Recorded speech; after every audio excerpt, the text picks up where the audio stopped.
Boa noite a todos, né? Todo mundo, sejam bem-vindos aqui a mais um episódio do nosso videocast Mesa Cirúrgica, né? É o 6º episódio. Como já foi falado, foi um episódio, a ideia nasceu do primeiro, né? Quando foi falado sobre a cirurgia no Ceará, e eu até fui rever o episódio e eu vi como foi falado de uma forma tão tímida, né, da mulher na cirurgia. Foi assim, citado a doutora Cleide Mota, tá?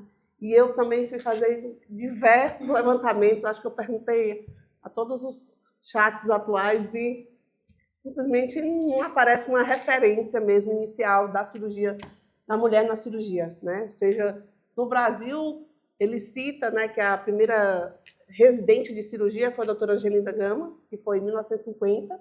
Tá? A residência começou lá em São Paulo, oficialmente, em 1944, e ela foi a primeira mulher em 1950, apesar de que a residência só oficializou mesmo em 1976, mais ou menos, foi quando oficializou, né? Então, é um tema, não deixa de ser um tema inovador, único, né? Falar sobre mulheres na cirurgia. E aqui a gente resolveu, quando foi compor a mesa, né, pensar no convite, a gente pensou assim, não vou dizer pessoas mais velhas, tá, doutora Velhice, que eu também estou mais ou menos perto assim, do tempo que a senhora também fez residência, pegar gerações diferentes para ver se mudou, né? Será que mudou? Será que aqui a gente tem uma diferença de 30 anos entre a primeira, que é a doutora Evelise, e a Dani, de residência, né? Então, a gente vai saber se mudou. Então, a gente pediu pensou nos nomes, né? A idealizadora, na verdade, do tema, a gente não pôde deixar de convidar, que era a doutora Evelise, né? A doutora Evelise, que acho que todo mundo conhece, mas, né? Vamos passar aqui. A doutora Evelise, ela fez faculdade aqui no Ceará, né? Mas foi fazer a residência. Em 1992, ela começou a residência de cirurgia geral e digestiva lá na USP em Ribeirão, né? Onde também se fez doutora em cirurgia. Coordenou aqui o curso de medicina da UES, né? Eu acho uma das pioneiras, não é, doutora? E que já é um curso mais recente, né? Participou da formação de diversos centros de formação de transplante, né? Ela fez o fellow de transplante em Barcelona, e com isso participou de várias formações, de vários serviços de transplante do fígado, tanto na faculdade, como depois no Hospital Geral, São Camilo, HRU, praticamente onde tem transplante hepático teve o dedo da doutora Evelise, né? Atualmente ela é diretora do Hospital Universitário do Estado do Ceará, né? Que é o dito HUC, né? Como a gente chama, e ela usa como referência a doutora, ela é uma eterna aluna da doutora Márcia Sabiá. Depois a gente vai tentar descobrir quem foi a doutora Márcia Sabiá. Tá? Também para compor a mesa, aí a gente já pensou num nome que representasse a sociedade de cirurgia, né? Que é a Alexandra, que fez também medicina aqui na Universidade Federal do Ceará, fez cirurgia geral na Santa Casa, fez cirurgia do aparelho digestivo no Hospital Universitário Walter Contídio, onde hoje é preceptora, né? É doutoranda em cirurgia e atualmente é a presidente do capítulo do Ceará do CBC. E a nossa caçula, que é a Dani, né? A Dani, ela fez faculdade em Campina Grande, né? E depois ela veio fazer cirurgia geral aqui no Hospital Geral de Fortaleza e atualmente é residente de cirurgia de urologia, né? Já R2. Então, vamos começando. Eu vou fazer uma pergunta, na verdade, para todas. Por que cirurgia? Porque de onde nasceu o interesse pela cirurgia durante a formação acadêmica? Teve alguma inspiração para fazer cirurgia? O que foi o estalo assim? É isso que eu quero fazer. E aí, doutora Evelise? Então, boa noite a todos. Obrigada aí pelas ótimas palavras, né? Acho que a gente precisava ter esse videocast, né? A gente precisa deixar isso bem pontuado. A cirurgia, eu nem sei como foi que eu quis fazer cirurgia. Eu sei que eu gostava de anatomia, já do segundo semestre, na minha época era o segundo semestre, a gente via anatomia, E ali eu já gostava muito de dissecar, era uma coisa que se mexia muito comigo.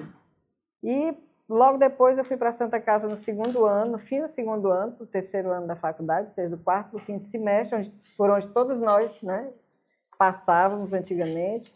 Todo mundo queria cirurgia, vivia na Santa Casa. E lá eu conheci a doutora Márcia Sabiá. E aí eu tive certeza que era isso mesmo que eu queria, é possível, é viável. E nunca tive nenhuma dúvida sobre a vontade de fazer cirurgia.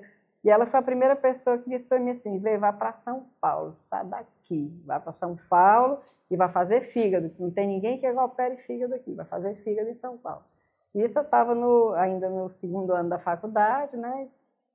Então, foi por aí. Não tinha nenhum parente, nenhum familiar cirurgião, não tinha nada. E, na verdade, eu nunca nem percebi que tinha preconceito naquela época, porque era tão bom aquela vida na Santa Casa, operando todo dia, que a gente nem percebia. Então, foi isso. E você, Alexandra, como foi a ideia, assim? Primeiro, boa noite e agradecer, né, a participação aqui dessa mesa. E, assim, se eu disser que eu queria fazer o que eu faço hoje em dia, antes de saber o que era medicina e cirurgia, né, acho que alguém vai dizer que é meio espantoso, mas realmente, quando eu estudei a primeira vez, assim, aparelho digestivo, eu já dizia para minha mãe que queria mexer com isso aí, eu quero consertar quando der problema. Ela me dizia isso, né, que eu falava isso quando era criança. E aí, realmente, quando eu entrei na faculdade de medicina, eu já entrei pensando em fazer alguma coisa com cirurgia, não com cirurgia, mas com sistema digestivo. E quando descobri a cirurgia, a anatomia, a anatomofisiopatologia, eu fui monitora de patologia, anatomofísio, toda essa parte eu gostava muito. E aí eu resolvi fazer cirurgia. E aí eu entendi que, né, quando você entra na faculdade e entende que existe as áreas clínicas, as áreas cirúrgicas, aí eu pensei, não, eu quero, para poder consertar, eu tenho que ir para a cirurgia. E aí, aquela ideia do conserto mesmo, né, do artesanal. E aí foi quando eu mas eu já tinha essa ideia de que queria fazer cirurgia, queria consertar o aparelho digestivo, né? Eu já tinha essa ideia desde criança. E nunca, assim, na minha família todo mundo aceitava isso super bem, assim, tipo, toda vez que eu falava, quando eu disse que quero fazer medicina, quero fazer cirurgia, meu pai só dizia, vá lá e faça. Aí, você quer, vá lá e faça, né? E ninguém colocou nenhum tipo de obstáculo na minha família, não. E aí, Dani? Primeiro, boa noite. Agradecer também a lembrança pelo convite. Desde quando eu comecei a faculdade, eu sempre soube que eu não queria ser clínica, que eu não ia conseguir ficar só no consultório, só conversando. Eu sempre soube que eu queria alguma coisa com procedimentos. Eu sempre gostei muito de anatomia, a gente vivenciou anatomia desde o primeiro período, primeiro, segundo, fui monitora de anatomia. E aí eu oscilei um pouco, pensei em neurocirurgia uma época, mas sempre em áreas cirúrgicas. Mas aí quando foi no internato, que foi meu primeiro rodízio, que foi cirurgia, que coincidentemente a gente ficou sem R1 um tempo e meio que a gente tomou de conta lá da nossa enfermaria, aí eu tive certeza. Desde então que eu comecei a entrar nas cirurgias, até então para a gente era obrigatório, você tinha que pegar lá os carimbos e tantas cirurgias que você entrava. Quando eu comecei a entrar, eu digo, não, isso aqui não tive mais dúvidas desde então. Ok, beleza. E aí, a residência aconteceu, né? Todo mundo entrou, foi fazer suas residências. E aí, doutora Evelise, lá na hora assim, da residência, como foi, assim, teve preconceito, o paciente, os profissionais, né, da saúde em geral, o staff? Olha, a primeira coisa, voltando de novo à história da doutora Márcia, a primeira coisa que ela me disse quando disse que queria fazer cirurgia, ela disse, vá, porque seus pacientes vão te amar. Quem vai ter preconceito com você são os seus colegas, mas isso aí depois acaba. E chegando lá em Ribeirão, na minha turma de 12 residentes, 4 eram mulheres, dessas 4, uma desistiu, outra foi fazer oftalmologia, desistiu para fazer oftalmo, e ficamos eu e outra colega que eu fiz digestiva e ela fez cirurgia cardíaca. No primeiro momento, muito preconceito, né? Aquelas velhas frases, aperta macho, te vira que tu não é caixote, e aquelas coisas, só que eu acho que eu era tão desligada do preconceito, eu vivia aquilo ali de uma forma tão intensa, era tão bom operar, que muitas vezes eu nem percebi o preconceito. Então, é aquela coisa, mas obviamente existiram várias situações né, preconceituosas, principalmente com os colegas da gente, os residentes, mais do que os staffs, mas os staffs também. Né? Então, tinham as pessoas, obviamente, mais velhas, né? E é uma questão cultural.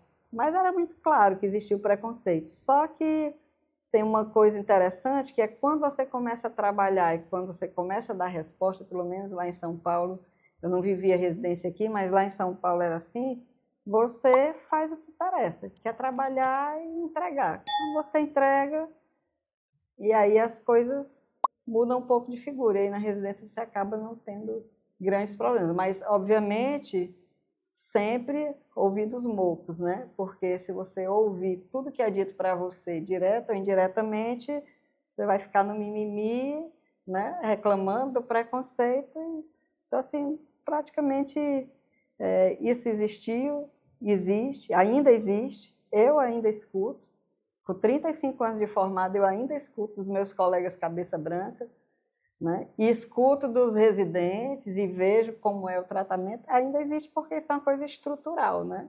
É do machismo estrutural que vai talvez levar aí mais uns 50 anos para mudar, não sei, o que eu penso.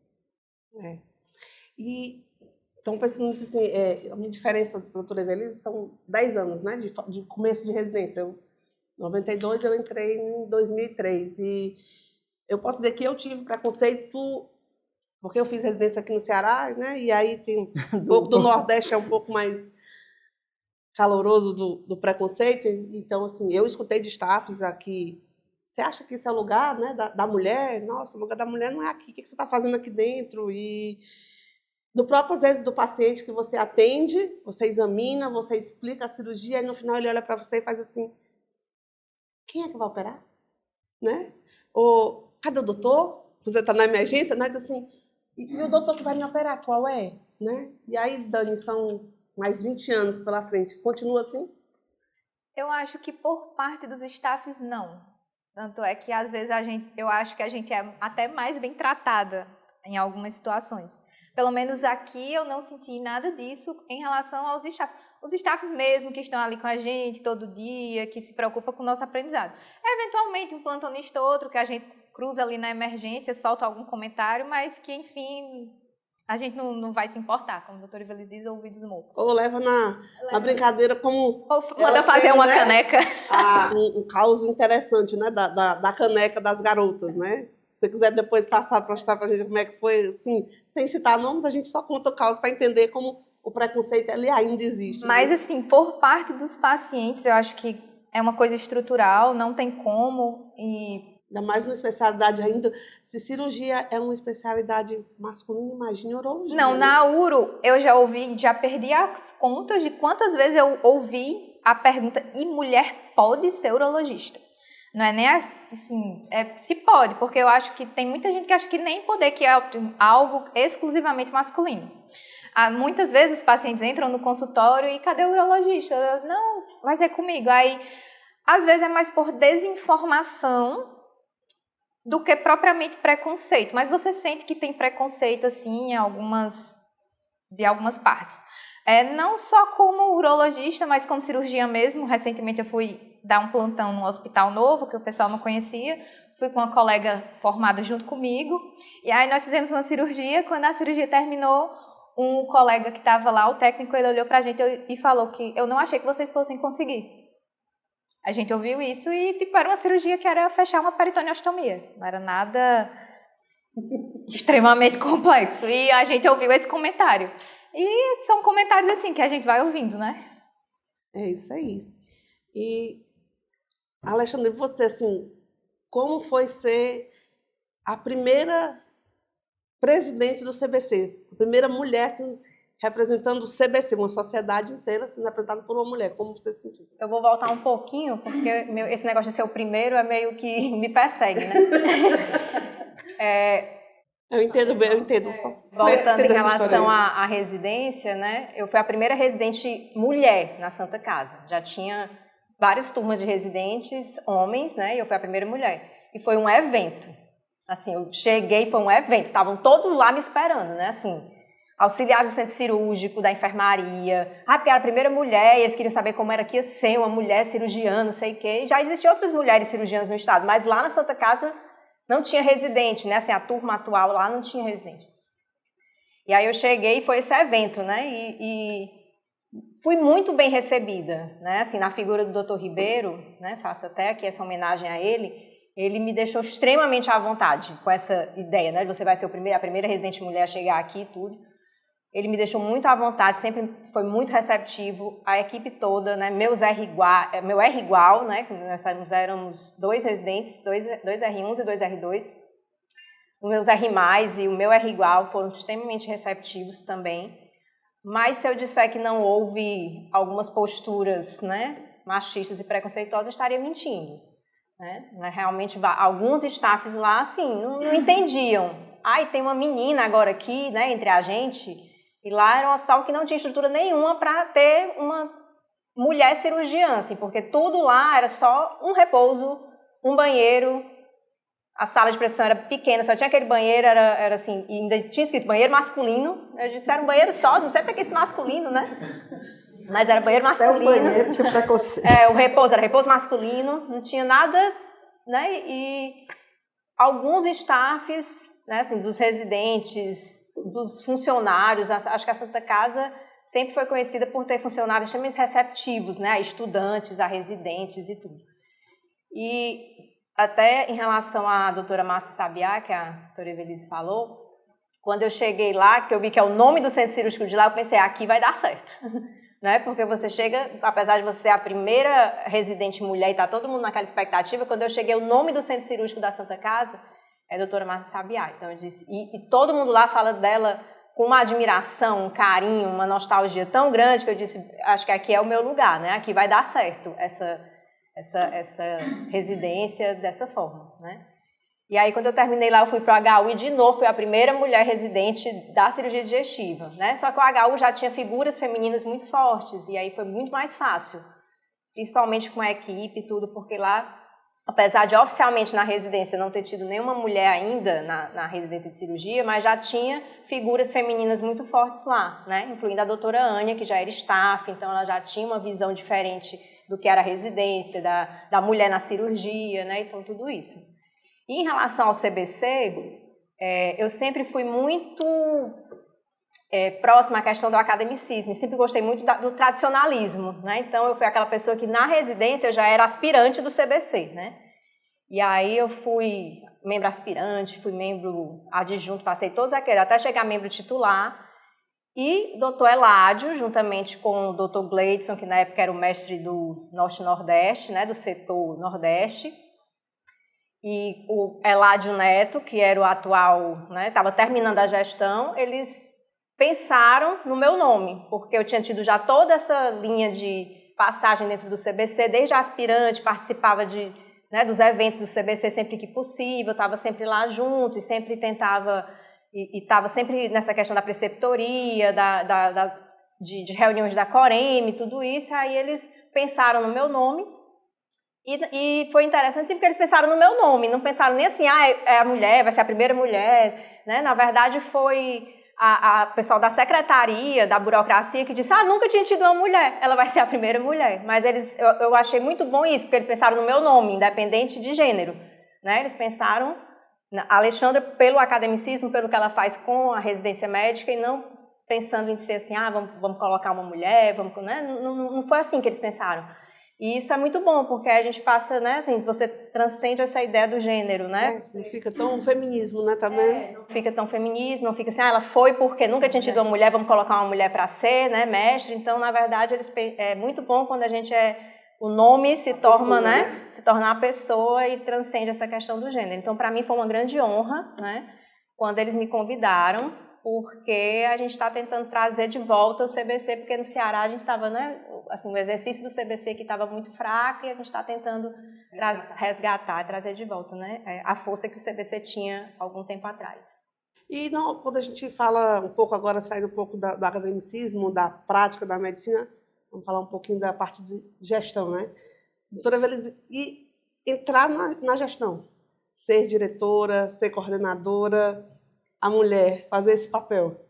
É um grande desafio, né? Como tudo que a gente faz como mulher é um grande desafio, porque você acaba tendo que, assim, para você ser vista como igual, você faz um esforço extra, né? Então, até a velocidade com que você se troca para entrar no centro cirúrgico tem que ser mais rápido do que os outros, porque senão você a mulher foi se ajeitar, não sei o quê. Então, desde cedo, eu já comecei a gerenciar o meu tempo, né, nessa pegada.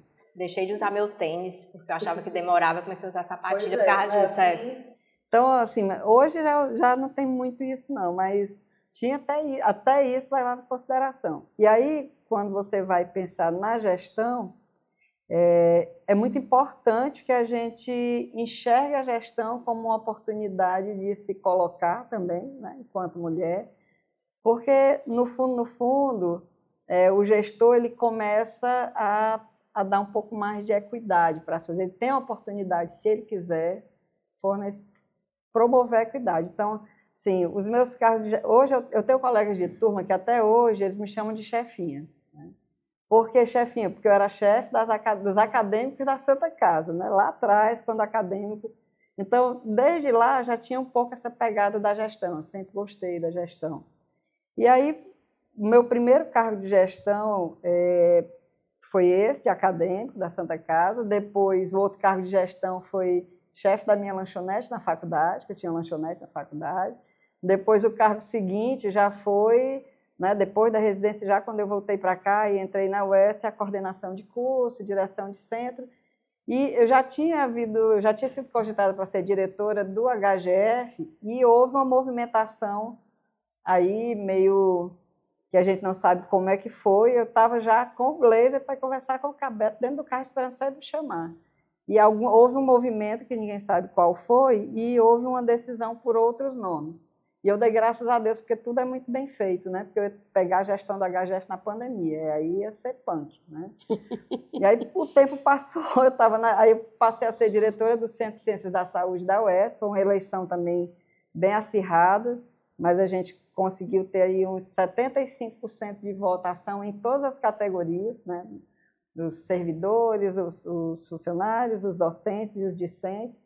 E quando eu estava lá, e foi um momento que a gente foi acompanhar toda a construção do hospital universitário, desde a assinatura do termo lá que autorizava o começo da obra, e quando a doutora Tânia chamou para assumir o HGF, e de cara eu já disse, eu aceito, convidada, e vai ser umas 3 conversas para eu aceitar, mas tem uma condição, eu vou porque eu quero ir para o hospital universitário do Ceará.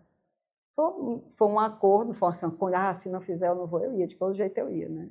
Se dissesse, não, você não vai para o hospital universitário. Não, mas tudo bem, eu vou para o HGF, tá certo, não é uma condição.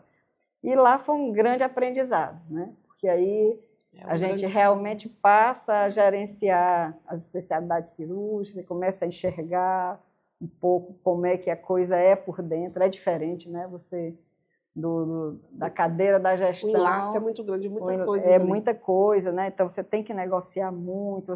E aí eu acho que a gente, como mulher, já é multitarefa por natureza, né? A gente já consegue ter a gestão mais na mão, consegue ter o momento que a gente bate na mesa. A Mariana, que é a diretora médica do HGF até hoje, a diretora clínica, ela disse, doutora, essa reunião da senhora com as cirurgias, eu pensei que vocês iam sair no tapa. Eu disse, não, Mariana, é porque é assim mesmo. Tem uma hora que a gente tem que conversar assim, um pouco mais... caloroso, né? Ninguém faz cirurgia sem ter né, o ápice do essa coragem, né? Assim, de ser um pouco mais ser agressivo no bom sentido. Né? E aí, assim, a gente começa...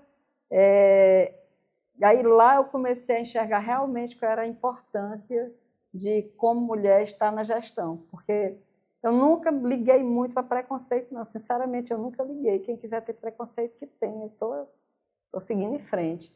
Mas na gestão você vê que você pega na mão a possibilidade de realmente mudar o rumo de algumas coisas. Né? Nós tivemos várias reuniões com os residentes, na época da Dani, né? A gente conseguiu mudar algumas coisas dentro da residência de cirurgia vascular, que tinha um regime mais pesado, e aí a gente conseguiu impor realmente algumas coisas, aumentar o número de staff. proteger um pouco mais os residentes e as residentes, que tinha também uma coisa pesada em cima disso, pela própria característica do serviço. Então, a gestão, a gente precisa assumir o nosso papel na gestão, como você fez, entrando, né, sendo hoje mestre do capítulo CBC, e a gente precisa olhar mais para isso, né? Então, Cocirurgia, eu acho que nunca teve nenhuma presidente mulher até agora, né? A gente precisa assumir mais esse papel. Teve uma candidata, que fui eu, mas perdi por um voto. Para a Adriane. Ainda bem que a Adriane estava no jogo. Uma figura representativa foi das só mulheres, um voto. né? Perdi por um voto porque anularam um voto. Aí ia empatar, né? Ia empatar e ia ganhar a pessoa mais velha. Então, mas é aquela coisa. Logo depois veio aí direção de centro, HGF, então está tudo certo. Depois eu voltei, né, para participar da COCID, mas a gente precisa assumir esses papéis. E a gestão, ela é fundamental para a gente precisa se qualificar, obviamente, para a gestão, né? De qualquer forma entrar na gestão, mas nós temos que assumir os nossos papéis. A gente estava brincando ali sobre cota, eu acho que a gente não precisa trabalhar com cotas, né? Nós já estamos bem formadas, nós temos toda a condição de gerenciar qualquer coisa que a gente se coloque para gerenciar, obviamente, mas a gente precisa ter mais essa consciência. Então, a gente precisa, nós, enquanto mulheres que estão na cirurgia, assumir de verdade os papéis de gestão, os postos de gestão, para que a gente consiga, pelo menos, empatar o jogo. O jogo ainda está muito desigual. A gente tem que empatar esse jogo para depois a gente... Ninguém precisa ser melhor do que ninguém. A gente precisa, pelo menos, empatar, né? Mas, assim, no geral, vocês acham que as oportunidades ainda são diferentes? Eu acho que na cirurgia, sim. Na gestão, no geral, tanto na parte de gestão como nas cirurgias, acho que é mais priorizado na hora do emprego, da vaga. Não vou falar do concurso, porque eu sei que o concurso realmente ele tem essa parte de não ver muito essa questão, né? Mas, assim, eu, particularmente, né, eu tenho uma história que, quando eu engravidei, eu sou funcionária de um hospital onde as mulheres são afastadas porque engravidam, né? E eu me lembro que eu briguei, foi assim uma briga, que eu disse que eu não ia me afastar, e até que o jurídico do hospital me afastou. Entendeu? Porque eu disse assim, gente, se a gente ficar usando isso, né, uma hora, é justamente o que faz a diferença. Assim. Aí eu pergunto, vocês acham que existe ainda as oportunidades, se for para escolher a Dani e o outro residente que está ali, terminando igual, para um fellow, uma clínica, você acha que ainda tem essa diferença? Dos que você vê que saíram? Assim, ao meu ver, não. Nesse momento, assim, para uma vaga no fellow, alguma coisa, acho que não. Acho que diz muito mais do que você foi como residente, pelo menos a realidade que eu vivo atualmente. Diz muito mais do que você foi como residente do que propriamente a questão do gênero, pelo menos nessa parte. Assim, acho que em cargos de gestão, outros cargos assim, acho que acaba que o homem ele é um pouco mais privilegiado. Dentro da cirurgia eu também não noto não. Acho que melhorou muito isso, né? Se teve muito no início, eu já não peguei isso. Assim, eu não tive, né? Graças a Deus eu tive sorte, porque eu sempre fui convidada, né? Sempre, eu acho que é como a Dani disse, é muito um reflexo do que você fez na residência, né? Do que você trabalhou. Então, assim, eu tive sorte de fazer residência na Santa Casa e ficar trabalhando na Santa Casa quando terminei, né? Fui convidada para isso. E sempre tive essa oportunidade, nunca vi essa diferença. E acho que hoje, com mais mulheres na cirurgia, mais staffs mulheres também, acho que vai ficando cada vez mais muito misturado, né? Tem residentes...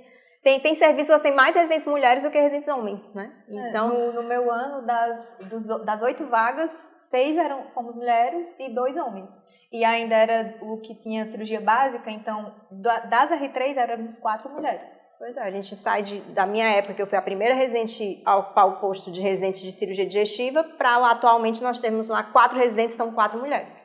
Né? Eu fiz cirurgia oncológica e eu falei, por que tu fez cirurgia oncológica? Porque era o que eu achava que eu gostava. Eu gostava e eu não fui olhar no estado do pioneirismo, né, que eu descobri, na verdade, quando eu voltei, que alguém perguntou, e tem alguma cirurgia oncológica aqui no Ceará? Aí eu parei e disse, vale, não tem não. Sou eu. E eu cheguei numa residência onde eu fiz em São Paulo, eu cheguei para fazer a divisão, era 10 vagas, eram 9 homens e eu de mulher. E os 10 na minha frente eram homens. E os 10 R3 eram homens. Quer dizer assim, eram 29 homens e eu de mulher. Quando eu cheguei aqui, eu virei preceptora do ICC, que tem a residência oncológica, e hoje nós já estamos contando, são 10 mulheres. Né? Então, de 2009, quando eu voltei até hoje, que vão um pouco mais de 15 anos, já se formaram 10 mulheres de ter ano que todas eram mulheres.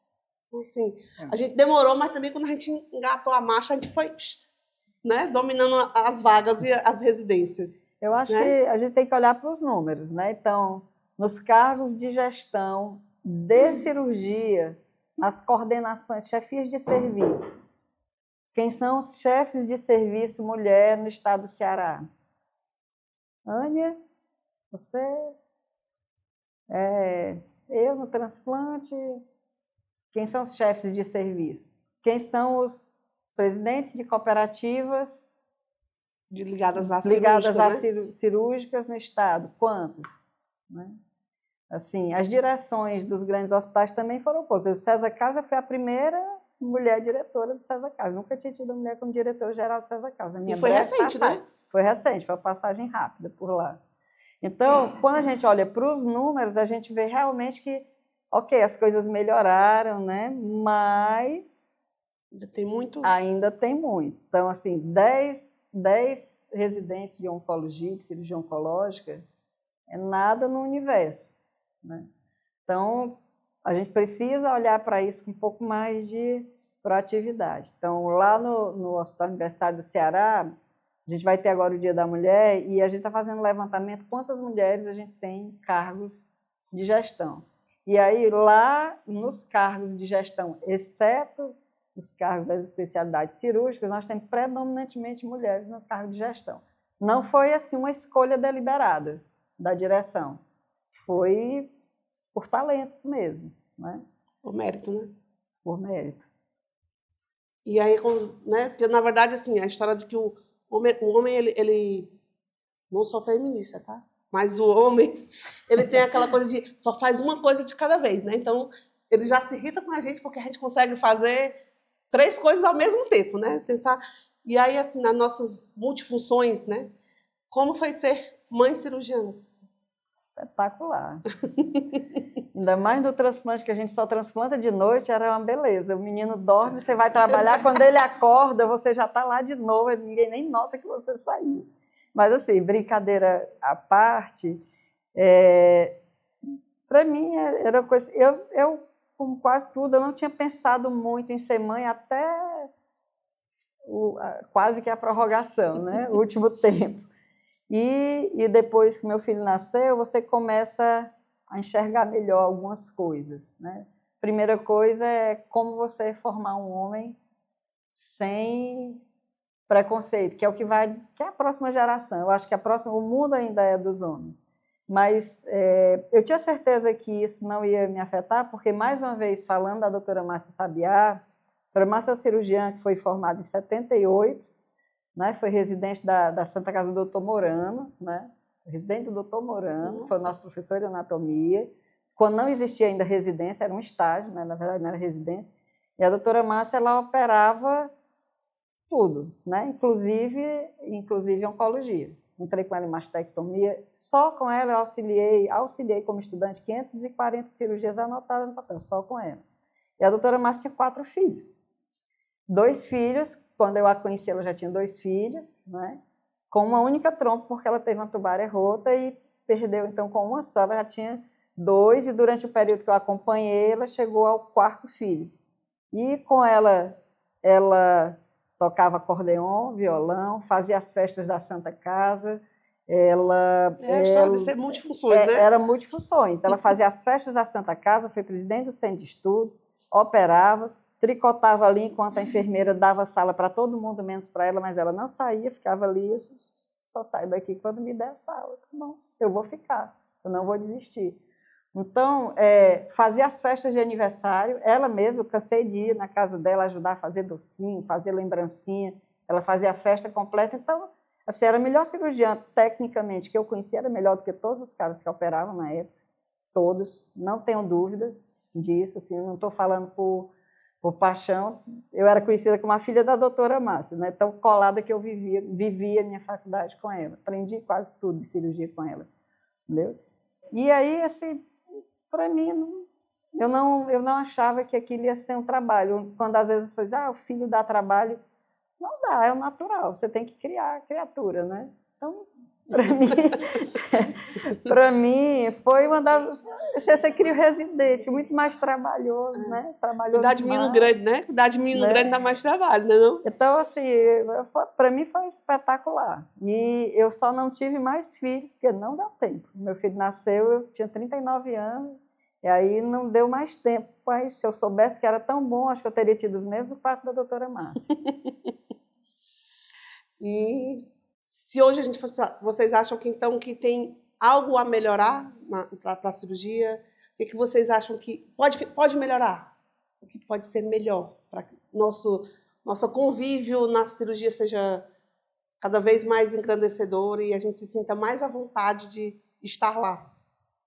Eu acho que é uma coisa meio que estrutural, que ainda existe, porque você percebe... Às vezes é uma coisa assim que não é voluntário, acho que é uma coisa assim involuntária, é uma coisa tão engessada que meio que não é porque a pessoa quer, como às vezes você tem que se justificar porque você está indicando uma cirurgia que quando é o seu colega do sexo masculino você não tem que explicar, ou porque quando você quer colocar uma cirurgia laparoscópica, ficam lhe questionando por que você vai colocar laparoscópica, porque você não vai conseguir, porque você não coloca logo aberto, qual a chance que você vai converter, se você vai realmente conseguir fazer aquilo por vídeo, como eu já escutei em alguns plantões. E às vezes até por parte, isso eu falo dos colegas em si, anestesistas e etc., às vezes também a equipe, que você percebe quando você chega assim, principalmente no HGF nem tanto, porque como eu fiz residência lá, então a maioria conhece, mas quando você vai assim para outros hospitais que você não conhece, você percebe que a primeira vez que você chega, fica todo mundo olhando diferente. É completamente diferente quando você vai dar plantão de dupla, 2 meninas, ou quando você vai dar plantão com um homem. O tratamento, a forma que eles se reportam a você, ou a forma que eles se reportam ao colega do outro gênero, é completamente diferente. E eu acho que é uma coisa que só realmente o tempo vai conseguir... Já melhorou muito em comparação ao que era, tanto é que a gente vê que tem cada vez mais meninas, e eu fico muito feliz, entrando nas residências, mas que é uma coisa que vai levar ainda um tempo para mudar e ver a gente como igual, porque ainda a gente não é visto como igual. Como igual, realmente, acho que ainda está bem longe da gente, né, ser considerado.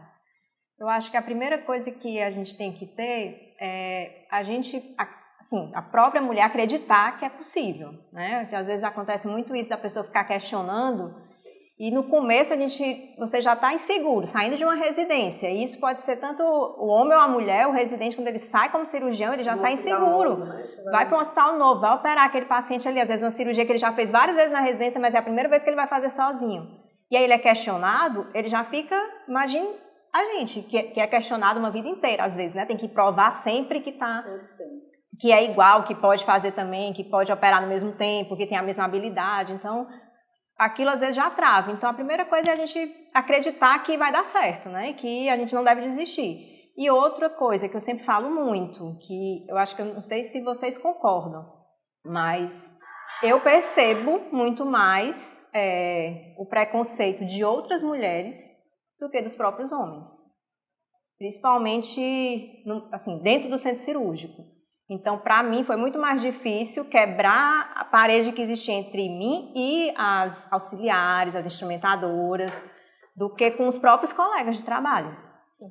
Né? Porque elas realmente fazem uma diferença muito grande entre a nossa figura feminina e a figura masculina como cirurgião. Então, assim, isso aconteceu muito comigo e acontece até hoje.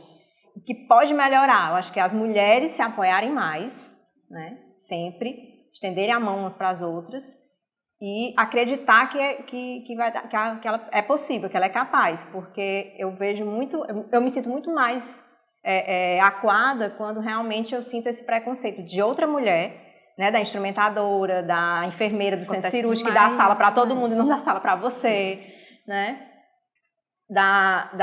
Daquela instrumentadora ali que ela vai dar com pressa para todo mundo se enxugar, até para o interno estudante. A sua é a última que ela vai dar. São esses pequenos gestos que a gente só consegue quebrar quando ela te conhece. Quando ela conhece, quando ela passa a conviver com você, aí ela quebra esse gelo, essa parede que existe. Mas no começo, quando a gente está entrando num hospital novo, e eu entrei num novo... Estou de 2020 para cá, né? Quando eu entrei nesse hospital mais novo, eu sofri muito isso. E fazia tempo que eu não sofria. Aí foi me deparar de novo com esse sofrimento, né? Cadê o staff? Não, sou eu. Ali, é você? Já tem idade para isso? Aí eu sempre levo na brincadeira, né? Eu digo, coisa boa, né? Tenho muita idade, mas que bom, né? Comecei cedo. Né? Comecei bem cedo, não sei o quê. Então, né? E perguntando assim, não, mas não vai entrar o doutor fulano, não, dessa equipe? Não, agora eu faço parte dessa equipe, eu sou cirurgiã como ele, quem vai entrar sou eu, né? Então, quando você me pergunta o que é que pode melhorar, eu acho que pode melhorar isso, o apoio feminino. Eu ainda vejo que nós, mulheres, né, ainda temos uma dificuldade muito grande de se apoiar e de acreditar que outra vai conseguir.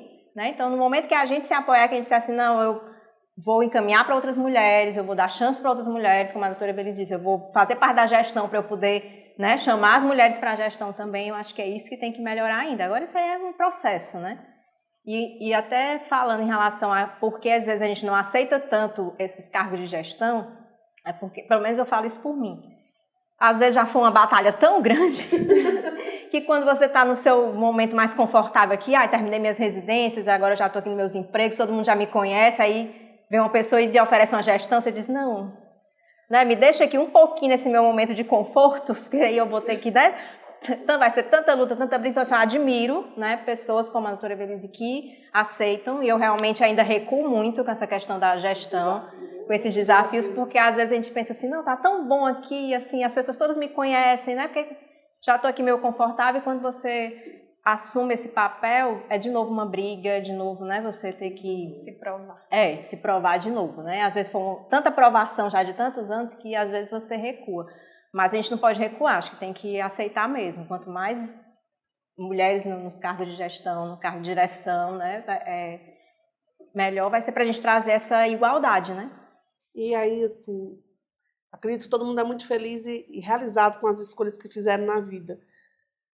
Fariam de novo? Se vocês tivessem que aconselhar, assim, chega um estudante e diz assim, senhora, dando uma de doutora Márcia Sabiá, se chegasse um estudante e dissesse assim, doutora, o que é que a senhora acha de cirurgia para a mulher? Será que vale a pena? Eu quero ter minha vida, quero casar, quero meus filhos. O que é que a senhora diria para esse estudante? Se você gosta, faça, porque a pior coisa do mundo é você ter uma rotina por outros motivos que não aquilo que te faz feliz.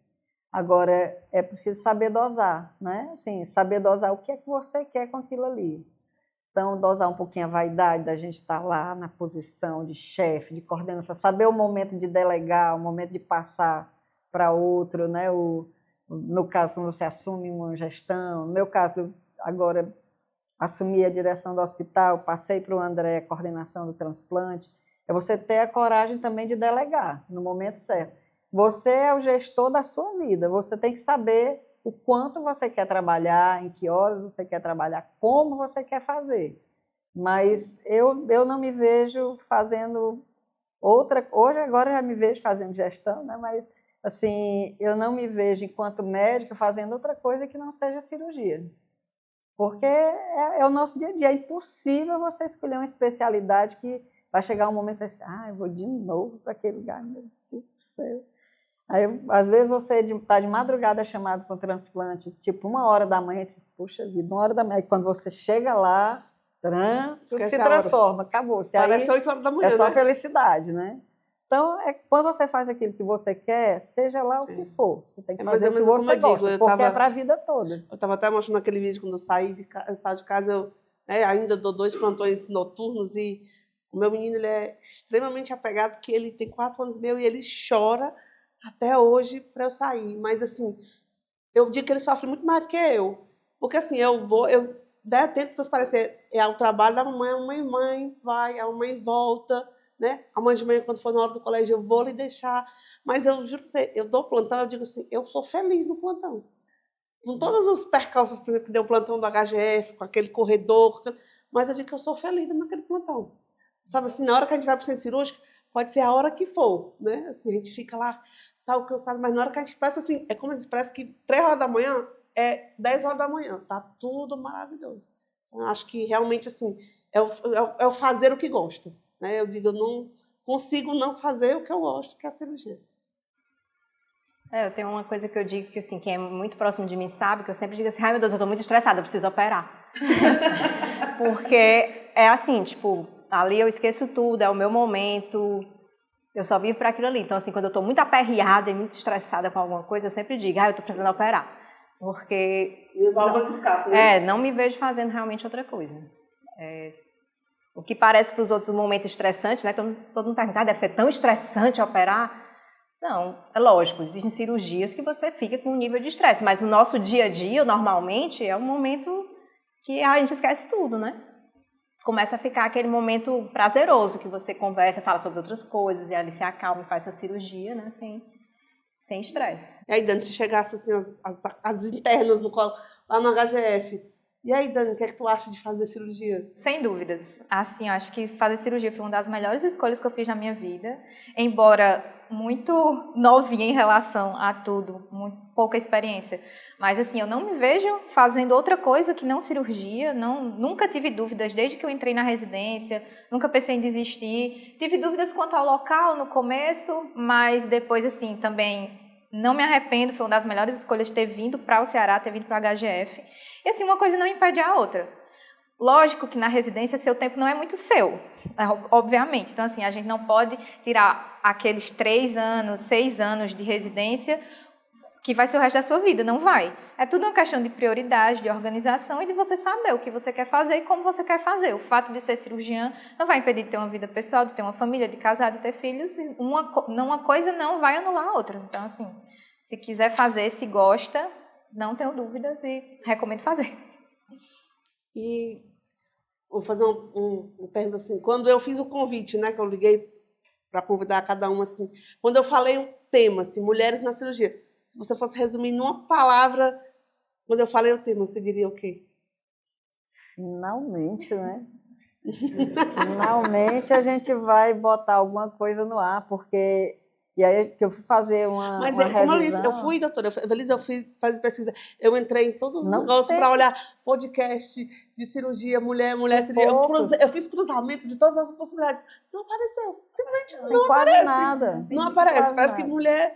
E olha que é uma coisa que, assim, você usava a doutora Janina Gama, que era a referência de 1950, né? Depois veio a residência, que a doutora Márcia Sabiá, de 1978, que eu estou falando de mais de 50 anos, e simplesmente as pessoas falam, existem vários podcasts da mulher em outras profissões, mas parece que em cirurgia a gente tem dificuldade de fazer buscas. Quase nada publicado na história do Ceará. No Ceará, eu acho que... E aí eu faço até um desafio para nós 4 que estamos aqui, mas as demais que estão aí na plateia, que a gente escreva, faça um estudo histórico mesmo, escreva essa trajetória, porque a gente ouve falar, né? E o pessoal mais antigo que fala e fala assim, muito uma pincelada, assim, uma coisa assim. tia fulano, mas... Assim, a doutora Márcia, de novo, eu vou falar dela, é uma pessoa que todos que estavam aqui naquele primeiro podcast da cirurgia conheciam. Todos conviveram com ela, porque eu convivi com eles na época que eu era estudante e eles conviveram na época que eu era cirurgiã. E até foi uma pergunta que eu fiz, provocada para a mesa, provocar essa pergunta, e mesmo quando houve a pergunta, não houve nenhuma manifestação. Então, nós precisamos escrever essa história, né? Nós precisamos publicar essa história para que a gente, no próximo podcast, quando tiverem outras pessoas aqui no nosso lugar, fale assim, não, tem esse aqui que conta a história todinha, como é que foi essa trajetória, tudo que foi, né, a partir daí. É como a Dani falou, né? Hoje o percentual de mulheres na residência tem determinadas turmas que a mulher supera a quantidade de homens, né? Assim, então se enxergando mais que assim, é o famoso fazer o que gosta sem pensar os preconceitos, ou eu não vou conseguir fazer isso, eu não vou conseguir sair da cirurgia, vixe, aí tem que marcar a hora do do salão, né? Assim, a gente começa a ver que a gente consegue, se fizer o que gosta, começa a encaixar, né? Você vai encaixando. O salão que lute para arranjar o nosso horário, né? É aquela coisa, vamos todo mundo trabalhar, né? O mundo vai evoluir, vai todo mundo evoluir junto. A primeira coisa é isso mesmo, é você acreditar que é possível, né? Que não é difícil, né? É lógico, a residência é ruim para todo mundo, né? Assim, o tempo que você tem que dedicar, mas na vida você que decide, né? Se vai trabalhar muito, se vai trabalhar menos, com o que você vai trabalhar, né? A doutora Evelise aí falando do transplante, foi uma das coisas que eu disse logo que não queria trabalhar, né? Quando eu terminei digestiva. Eu também disse, eu fiz eu sou, na verdade, assim, história dos protótipos, né? Assim, quando eu terminei a residência da faculdade, em 2000, eu fiz de 2003 e 2004, e aí em 2005 eu quis continuar aqui, o doutor Campos, na época, queria montar a residência de digestiva. E aí ele pediu para eu e outro colega, o Pedro, ficássemos como se fosse um fellow, né, para ele poder apresentar o projeto para a Coreme. E aí eu disse assim, meu Deus do céu, tudo menos transplante. Não, é legal, é lindo, você vê a captação, aprender. Eu acho que é uma cirurgia que todo cirurgião deveria assistir. Mas eu disse, a minha vida toda eu não quero, não. E apesar de eu trabalhar à noite, dar plantão noturno como cirurgiã, mas quando for o transplante, eu disse, não, pode ficar sem.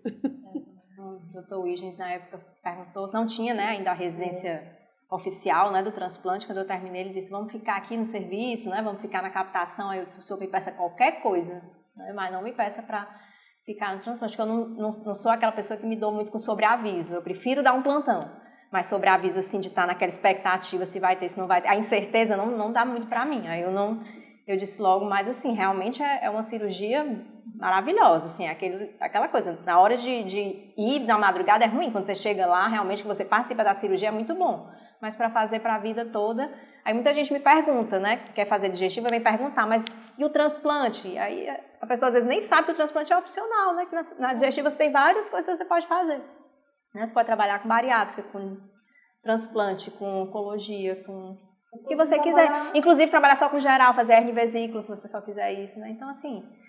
E o tempo, como isso, o tempo você vai administrando, com o tempo você, né, como toda profissão, o tempo você vai arrumando a sua rotina, né, eu acho que dá para conciliar tudo mesmo, né, e é isso aí, pessoal, então, alguma mensagem a mais aí, se vocês fossem dar para quem vai enveredar pelo campo da cirurgia? Vamos começar pela Dani. Não, como eu já falei, eu acho que se é realmente o que a pessoa quer, óbvio que vão ter residências que vão ser um pouco menos puxadas, não vou dizer que fácil, porque toda residência, não existe residência fácil, mas assim, óbvio que a gente sabe que a residência de cirurgia, às vezes ela demanda um pouco mais, é aquele momento que você vai para casa e depois você tem que voltar porque vai ter que reoperar um paciente, ou porque tem que voltar para fazer uma admissão, enfim, não é uma residência fácil. Então, se for para a pessoa vir achando que vai ser fácil, que vai ser só mil maravilhas, não vai. Mas, assim, se é realmente o que a pessoa quer, vale a pena.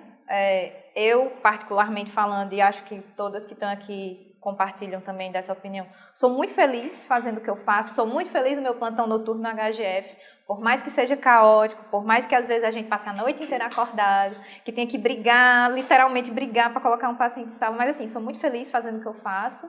E se é o que a pessoa quer, se a pessoa gosta, é só ir. Acreditar que vai dar certo, saber que vai ser difícil, mas não desistir. Minha mensagem também é essa, não desista. A não ser que seja a sua vontade, né? Às vezes você começa uma coisa e realmente não quer aquilo, mas assim, se for sua vontade fazer cirurgia, não desista. O começo é difícil para todo mundo, em qualquer especialidade, não é só na cirurgia. Né? Então, qualquer especialidade que você for fazer, qualquer carreira que você for seguir, o começo é difícil para todo mundo. Né? Então, ninguém vai esperar um começo fácil, espere um começo difícil que depois as coisas vão se ajustando, tudo na vida se ajusta de alguma forma, né? E você vai dando a sua dose.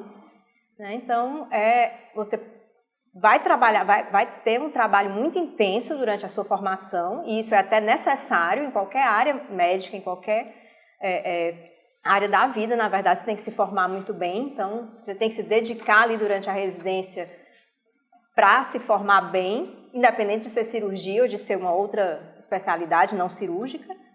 E depois você vai ajustando a sua vida, né? Eu sempre brinco com meus residentes quando eles vêm falar comigo assim, sobre o que escolher. Eu digo, decida logo, você vai querer ser rico, não vai querer ser? Porque teve um momento na minha vida que eu cheguei logo e disse assim, eu não vou ser rica, não quero ser rica e quero ter qualidade de vida. Então, você vai trabalhar de acordo com o que você deseja para a sua vida, né? Então, a mensagem que eu passo sempre é isso, é não desista. Né? Não desista porque é pesado, não desista porque é difícil, não desista porque houve um preconceito, não desista por isso, né? Se você desistir vai ser porque você quis desistir e vai procurar uma outra coisa, mas não desista pela dificuldade, que vai se ajustar, em um momento se ajusta. Queria aqui, então, agradecer a todo mundo aqui que esteve aqui, né? A gente falar um pouco sobre nossa vida prática, né? Na verdade, assim, a ideia do podcast eram esses, a gente tem tanto temas técnicos como temas de vida, né? Sobre a vida do cirurgião no Ceará, praticamente, tanto na parte de gestão como na parte de técnica, na vida das coisas que a gente tem a concluir. Então, eu só tenho a agradecer a todo mundo pela conversa. Fiquem à vontade, se quiserem fazer mais algum comentário, alguma coisa. Eu quero agradecer muito assim, a condução da Adriane, né? Ela não falou muito a história dela, mas ela, como Aqui todos nós aqui, sou só moderadora. É a moderadora, mas assim como nós, tem uma história bem importante dentro da cirurgia do estado do Ceará, né? E como co-cirurgia tem uma missão importante aí, que é tirar a co-cirurgia de 25% de cirurgiãs para meio a meio, né? Mas quem sabe a gente vai conseguir, porque nós estamos aumentando o número de aumentar, formações, né? Mais médicas se formando, mais cirurgiãs se formando, a gente aumenta, chega lá, para poder equiparar a coisa, né? Que a co-cirurgia seja, como ela tem sido, né, um braço forte da cirurgia no estado do Ceará, e que ela seja também a grande apoiadora da equidade aí, de gênero, de tudo que leva a gente no caminho de algum tipo de injustiça, de desigualdade. Eu acho que a co-cirurgia ela tem um DNA forte, né, e a gente precisa que ela compre essa briga, nós co-cirúrgicos, né, nós somos co-cirúrgicos, a gente compre essa briga no bom sentido, para que as coisas sejam mais equilibradas, né, nas gerações que estão se formando, né, nas DANES, né, em todas as mulheres e homens também que estão se formando, que a gente consiga ter um equilíbrio, uma qualidade de trabalho, uma qualidade de vida, que a gente consiga enxergar não só o financeiro, a nossa vaidade, a gente faz, a gente opera, eu troco o fígado, você tira o estômago, você faz lá o rim, mas a gente enxergue também as pessoas que são impactadas positivamente, né, com as nossas boas ações, com a nossa qualidade técnica, com o nosso coração, né, com a nossa vontade de servir, né, não fazendo nenhuma demagogia, mas a gente não pode perder isso, a gente não pode perder a importância que nós temos para um mundo melhor. E eu acho que a gente tem, sim, como colocar esse coração pulsando aqui dentro da cirurgia, dentro da co-cirurgia. Então, trabalhar para que a gente cada vez mais possa mostrar que é possível que o mundo seja melhor para todo mundo, para os homens e para as mulheres, para os cirurgiões e para as cirurgiãs. Isso aí. Obrigada a todos.